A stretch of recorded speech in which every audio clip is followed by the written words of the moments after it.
गांव के लोगों पर जुमा फर्ज है या नहीं।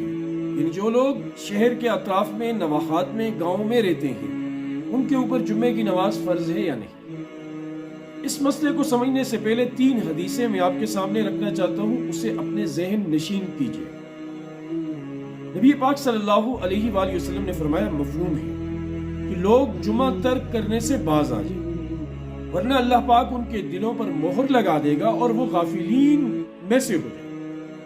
दूसरी हदीस में नबी पाक सल्लल्लाहु अलैहि वसल्लम ने फरमाया कि जो बंदा जिसका मफहूम है सुस्ती की वजह से, काहिली की वजह से जुम्मे की नमाज 3 जुम्मे की नमाजें नहीं पढ़ता, अल्लाह पाक उसके दिल पर मोहर लगा देगा। और तीसरी रिवायत में आप अलैहिस्सलातु वस्सलाम ने फरमाया कि जो बंदा सुस्ती की वजह से जुम्मे की नमाज नहीं पढ़ता या 3 जुम्मे मुसलसल नहीं पढ़ता दूसरी रिवायात के मुताबिक, तो उसको ऐसी किताब में मुनाफिक लिखा जाता है जो ना कभी मिटाई जा सकती है और ना तब्दील की जा सकती है। यानी बड़ी सख्त वईदें हैं जुमा ना पढ़ने। दिल पर मोहर सख्ती की लग जाती है, इंसान का शुमार मुनाफिकीन में अल्लाह के यहाँ होने लगता है।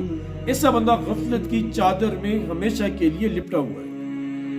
अब आते हैं उस मसले की तरफ जो पूछा गया, जिसका सवाल किया गया कि देहात के लोगों पर जुम्मे की नमाज फर्ज है या नहीं। तो यहाँ इसको थोड़ा सा समझने की जरूरत है।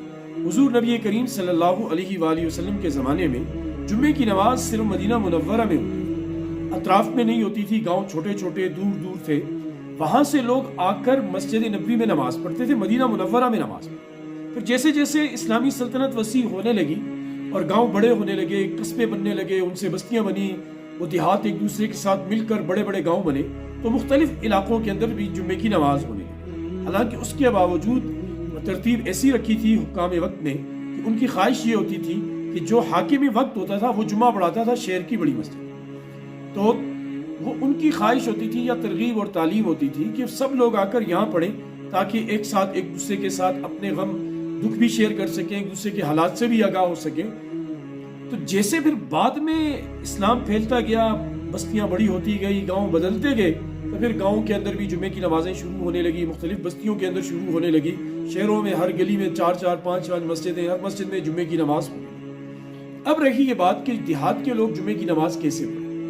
देखिए, देहात मुख्तलिफ हैं, 2 सूरतें। एक तो ये सूरत है कि वो देहात जो कन्वर्ट हो चुके हैं अब शहरों में, कस्बों में, जिस तरह हम यहाँ छतर प्लेन में रहते हैं, तो ये कभी यहाँ इस इलाके में जुम्मे की नमाज नहीं हो सकती। अब यहाँ माशाल्लाह से कोई 8-10 मस्जिदों में जुम्मे की नमाज होती है और शरअन उनकी नमाज का होना बिल्कुल ठीक और दुरुस्त है। अब वो पहले वाले गांव या वो वाली शराइत तो नहीं रही ना भाई। अब तो गांव की कैफियत में, हालतों में तब्दीली आ चुकी है, जरूरियाती जिंदगी में तब्दीली आ चुकी है। अब तो बड़े बड़े कस्बे बन चुके हैं, ऐसे इलाकों में तो वो बंदा वहां नमाज पढ़ेगा।